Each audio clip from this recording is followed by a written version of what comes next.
Everyone, and welcome again to another episode of the Church TechCast Q&A show. On today's show, cheap projectors, too much reverb, and easy worship.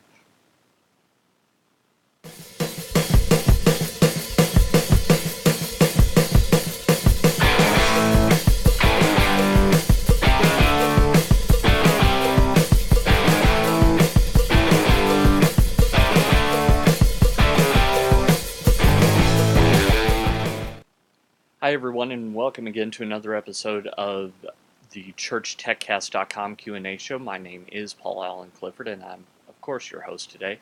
And I'd love for you to join the conversation, so head on over to trinitydigitalmedia.com/contact, or you'll see my Twitter name right below my chin right there. If you're watching the video, if you're listening to the audio, it's Paul Allen Cliff, PAULALANCLIF, only one F.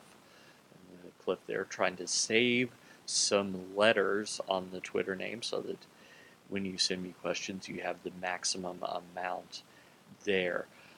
Before we get started, I do want to acknowledge that I do have a couple of people to thank for the show. First off, I want to thank ChurchStreaming.tv. They provide all the streaming bandwidth for the stream here at all the ChurchTechCast.com shows. So if you would like a 1-month free trial of their service to see if it's right for you, then head over to trinitydigitalmedia.com/churchstreaming, and they would be happy to give you a trial. And you'll see that for their flat rate pricing model, they just provide quite a lot. And you know that since it's a flat rate pricing model, you will not have a surprise bill at the end of the month just because a bunch of your people couldn't make it through the snow or went on vacation. Whatever the reason for your bandwidth spike, you won't see a spike in your bill. So that's something that churches really appreciate when they can budget from month to month and know that they've got it taken care of. Also, they provide iOS, Android streaming, a Roku channel, etc. So that's just some of the advantages of using ChurchStreaming.tv. Also, I'd love for you to check out my pastor's book. What Life Are You Waiting For is his book that releases, well, as I'm recording this, it's the last day of February. I think it's going to release in early April. So we're not very far out. It's a Tyndale House published book. So this isn't a 5-page pamphlet. This is a pretty substantial book about pursuing your dreams and following the calling that God has for you on your life. So head over to trinitydigitalmedia.com/whatlife. There's a mistake here in the graphic for whatever reason. What Life book isn't redirecting, but What Life will. So head over there and you can pre-order on Amazon today. So let's get started with your questions. I've got a bunch of them and I'm so excited to answer them. The first question that I have is from Ben Kinsey over on the Google Plus Church Tech group, and he asks, any suggestions for a projector? $300 is my budget. $300 is a pretty low end of the budgetary range for a projector. Now, I won't say it's impossible. There are $300 projectors out there. I'm just not sure that you're going to get a better projector, which is what you're trying to do for that range. So that's the first area of concern. When my church started 15 years ago, we bought a 2,000 lumen projector for $15,000, and it was amazingly expensive. You know, $15,000 was a lot of money back then. Well, it's still a lot of money today. Happily, for $1,000 or thereabouts, you can get about the same level of projector. I don't know exactly what you have, but I think that I would see in talking with him, it looks like someone else brought in a projector and it was better than the one that he has, so he's trying to upgrade. So I would find out what they had and then look for the specs of that and see what you can get. See if you can get one used, because it's possible that you can get one like the one that someone brought in and it would be fine uh, used or refurbished or something, and you can get one for less money. I think though 300 is a little scant for what you're looking at. If you had 3 times that, I think you could probably get something depending on what you have. Because if you've already got a 3000 lumen projector and you're trying to upgrade, and you've got about $1,000, you really don't have enough money. But if you've got a 1000 lumen projector, then you could maybe find something. So that's what I would recommend. Next, Josh Bryan, again on the ChurchTech group on Google Plus, says, "Howdy from Texas, all. I have an audio question, if I may ask. We have a fellowship hall that is ideal for showing movies, simulcasts, etc., but there is a huge reverb problem. The room is very echoey. I assume it's because the floor is painted concrete and the audio just bounces all around. Is there a way to resolve this echoey audio reverb issue in there without spending a bunch of money on carpet and curtains on the walls?" So you could hire an audio engineer, and that person would probably be able to tell you ideal placement for everything to get the best bang for your buck. Uh, you're definitely going to want to look at the corners, look at any parallel surfaces, because if audio bounces off of one thing and hits the other and then bounces back and forth, that's going to cause all kinds of problems. So those are the places that I would think about putting things. You can do carpets, you can do curtains, you can do banners. Any of those aren't going to hurt, probably help some. You could there you can make do-it-yourself sound panels that will somewhat deaden the space. If you go to an HVAC contractor and look for, I'm blanking on what it's called exactly, but basically it is insulation. It's an insulation board, probably a couple of inches thick. Cover that with some fabric, hang it on the wall, and people will think that you're decorating, when in fact what you're doing is knocking down some of the echo. That's not ideal, but you don't have a very big budget, so that's where I would start. Also, look and see if there's anyone getting rid of something that you can repurpose. So if there's a local theater that's getting rid of some of their curtains, ching, that's a good thing that you can use. If there's a large space that's ripping out some carpet, it might be worth having some carpet that you can just roll out onto the floor temporarily. Keep that in storage when you're not using it, and that will certainly help, and it'll make the space more comfortable. So look at those as options, since you really don't have a lot of money to work with. Ideally, you'd have an acoustic engineer come in, and there are a lot of things that you could do if that was the case, but it's not. Okay, again, Brandon Kinsey asks, anyone use Easy Worship? I am new to our church and this is the software they use. Any tips or tricks or a link to some hints? So a lot of people were saying, hey, use this, hey, use that, and none of those were helping with Easy Worship. Here's what I know about Easy Worship. It's been a few years, and I know that they were working on some of these issues, so if the information I know is outdated, I apologize. But Easy Worship was designed for worship, not for sermon notes. So it wants to have an even number of lines. So if you just type stuff in, it will automatically center that, making it as even as possible and not leaving like an orphan line. So that's a bit of an issue if you're doing sermon notes, because it'll start to look like worship, either centered or off to the left or right, but it'll be even and it'll change. You can get around that by importing directly from PowerPoint, but the problem with that is that PowerPoint doesn't support motion backgrounds and outline text, or at least it didn't. And what Easy Worship is doing is it's not importing the words so that you can edit them. No, it's importing the presentation, and then when the time comes, it switches over to PowerPoint Viewer. So you're actually still using PowerPoint, you're just using the Easy Worship interface on top of PowerPoint so that you can work with it that way. So those are some of the limitations.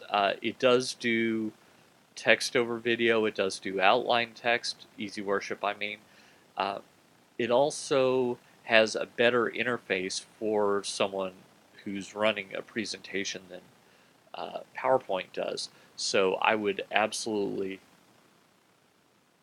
just spend some time playing with it and trying to figure out its idiosyncrasies. I think the last version is Easy Worship 2009, which is, they really shouldn't have named it by year because they don't bring out updates every year. So it feels like it's really dated, whereas if they'd call it Easy Worship 3 or something, you'd say, oh yeah, it's just Easy Worship 3. So that's what I know about them. I do know I've talked to the programmer of Easy Worship, and he's a nice guy. I've talked to one of their marketing people and said, hey, you really have an opportunity to take it up a notch. And I don't think that they're trying to make it like ProPresenter has modules that can make regular ProPresenter more like a character generator software. So they're aiming towards the mid-sized church market as well as the lower end church market. Easy Worship feels like they're aiming at the lower end church market, if that makes any sense. And I hope that bit of information helps you as well. Nick Maltby, again on the ChurchTech Google Plus group, asks, questions. How do you all label your soundboard in regard to the channels that can change based on who is leading or playing specific instruments? I've been thinking about creating labels with small fridge magnets, but wasn't sure if that would cause harm to the board. Any thoughts? Small fridge magnets would work absolutely well. What we typically use is, we call it board tape, but it goes by a couple of other names, either artist tape or paper tape. And it's tape that is paper, but it's not like masking tape where it's kind of rough and thin. It's actually a thicker paper, not quite to cardstock, but thicker than regular photocopy type paper. And so you can rip it very easily. The adhesive isn't super strong, kind of like masking tape. So you can put it down right on what you want to do and then change it. Either way is fine.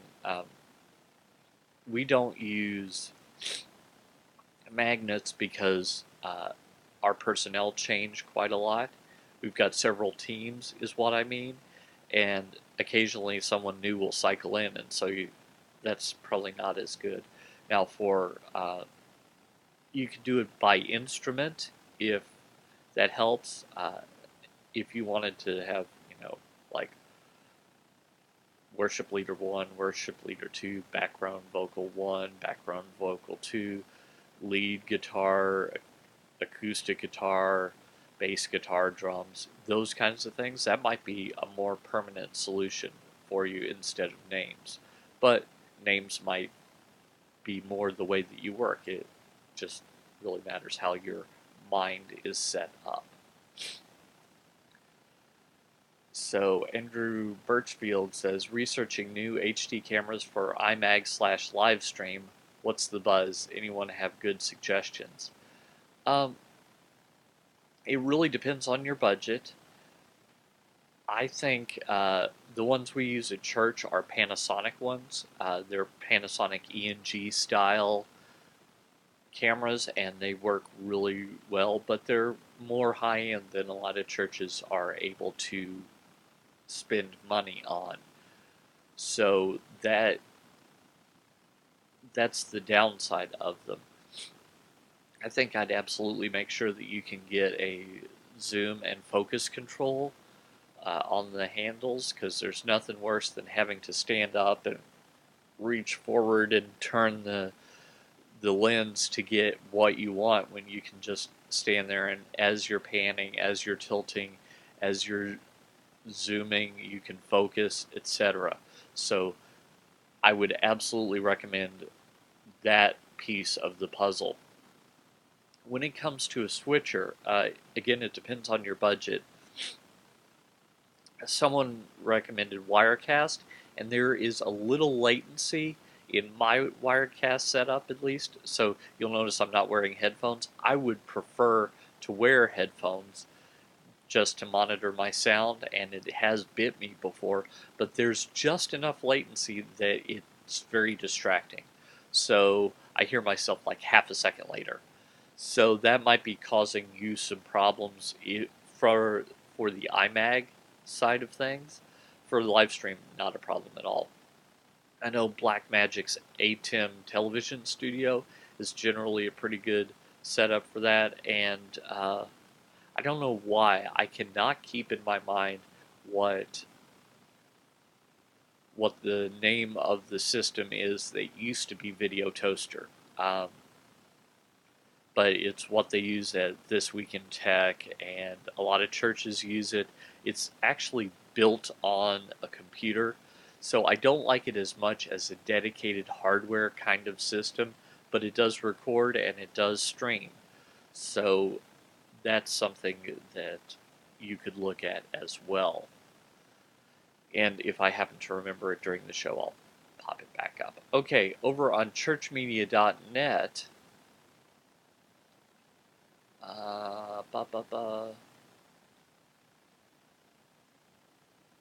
someone asks, looks like I didn't copy down his or her name, I'm sorry about that, but they're from Columbus, Mississippi. They ask the vision. Hey everyone, I would love to see your responses to the following two questions. What is your purpose for serving in the media technology ministry? What is your vision as the leader of this ministry in your church? Thanks. Okay, so basically, I can't stand it if what is going on stage cannot be seen or heard. Can't stand it. It drives me nuts. And so as a result, I am here to facilitate the presentation of the Word of God to help transform unconvinced people into wholehearted followers of Jesus. Now, you might be thinking, well, Paul, that sounds like you've got that written down. Not exactly, but that is kind of what is just smack dab in the middle of my heart every day as I serve at church. I just love being able to be a part of changing lives and eternities. So that's why I do what I do. That's why I'm doing this, to help everyone out there, the people in the chat room like Justin and Preston, and just everyone I can, to help them be as effective as they can be. So that is my purpose, and that's the vision of what I do. So I hope that helps. It can never just be something to help out. It can't. It can't be, oh, they needed me, so I can do it. No, I get to do this. I get to wake up early on Sunday mornings. I get to stay late on Saturday nights. It is a gift to me that that's where Jesus has called me to serve. It just is. So that's what's in my mind as I'm serving. And when it's hard, I just remember all the all my brothers and sisters in China or in Muslim countries that have it much worse than I do, and I think, I get to play on a computer, for God. How can this ever be bad? I mean, even when once or twice I've had to stay up all night to make what I do happen, that's not bad. I'm not being tortured. That's not bad. So, I think that's a very important piece of the puzzle, to have both an I can't stand it when what I do doesn't happen, and I get to perspective. So GC Carts over again on churchmedia.net asks, find or train? So here's an ongoing debate around our water cooler. Do we rely on finding experts who come to us knowing how to shoot and edit quality video, run a soundboard, etc., or do we take interested novices and invest money into training programs to get them to where they can produce the quality we need? For example, I have people who want to be on our video production team but have little to no experience. I want to purchase Final Cut, tutorials, network with the local college for workshops, etc. That will mean dollars, which we are short on. What I am hearing is that I should be more focused on those already doing it who can find their own toys, but honestly, there are not too many of those folks out there. Advice. Passion matters more than ability. But ability matters more than tools.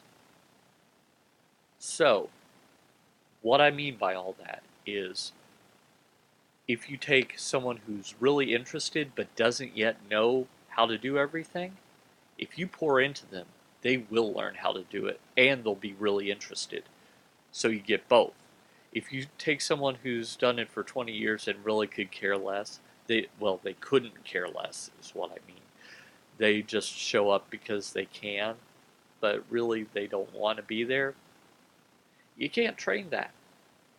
So having an expert that is a bit of a know-it-all and doesn't want to be there is not as good as having someone who really sees this as a gift. But if you start out with professional equipment and hope that a novice off the street will be able to work it, you're not going to get as good results as if you start off with a professional and limiting equipment, because the professional will wring every last bit of ability out of that kind of low-end equipment, whereas a novice won't be able to even turn the thing on. So those are on opposite ends of the spectrum, of course. Ideally, you would want a passionate, experienced person who has the best possible equipment. But since you don't have that, I think I would look for interested people and pour into them. Let's see here. Who at my church does, or before they started at our church, did what we do professionally? Me. Me. I'm the only one. We have a team of probably 15 to 20 people, and I'm the only one who did it professionally before they came to this church. So I trained a bunch of people. Some of the people that I trained other people. So you don't necessarily have to find courses. You can do things like watch my shows here. You can go to conferences. You can, a lot of times passionate people will pay their own way for training. So don't let money necessarily stop you. And I just really, really want you to imagine how grateful someone who always wanted to do video, for example, but never got the opportunity to, and tries it and finds out that they were made to do it. Think about how grateful that person is going to be, how they're much more likely to stick around for the long term than the person that kind of wants to be there, kind of wants not to be there.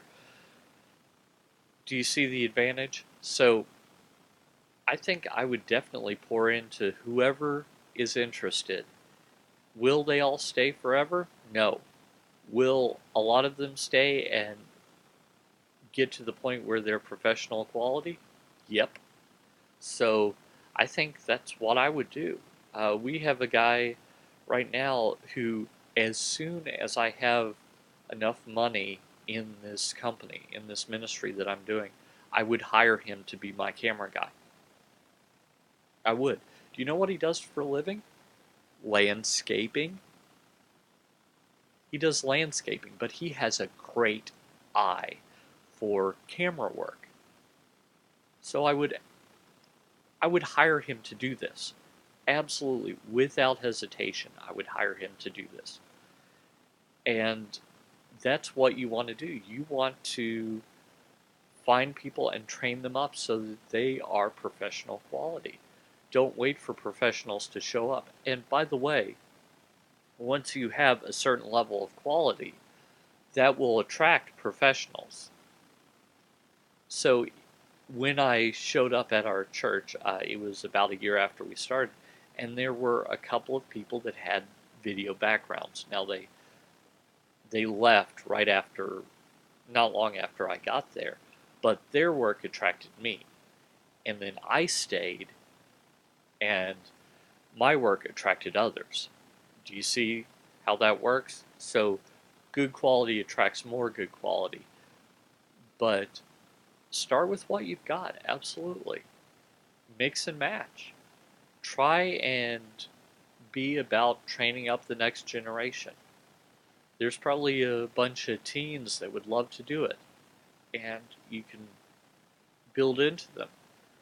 Don't give them too much, by the way. Someone who's 15 won't be able to pay attention during the entirety of the message and be there when they're absolutely needed if there's something that comes up. But they can assist someone, and then eventually in a couple of years maybe they're ready to take over. So that's what I would do. So I don't see any other questions in the chat room. I'll throw it over to Justin and Preston if they want to throw out any other questions. But in the meantime, let me remind you that if you have questions, feel free to head over to trinitydigitalmedia.com/contact. I've got all my contact information there. My email address, paul@trinitydigitalmedia.com. Also, my toll-free number, 1-877-763-3246. That's 1-877-POD-ECHO to echo back to this podcast, because this is a podcast and it's available over on trinitydigitalmedia.com/podcast, along with all the other podcast shows, which right now there are 4. Creating Church, I'm still trying to decide what I'm going to do with, since using it as a course hasn't seemed to worked out. So, if you have any questions or comments, feel free to leave those there. Looks like there are no questions in the chat room. So until next week, which right now I don't know what I'm talking about, but I'm pondering some ideas, and I'll have the entire next week's schedule lined out along with the following weeks in March then. So until then, what I really want you to do is go out and change eternity. Till then, I'm Paul Allen Clifford with TrinityDigitalMedia.com.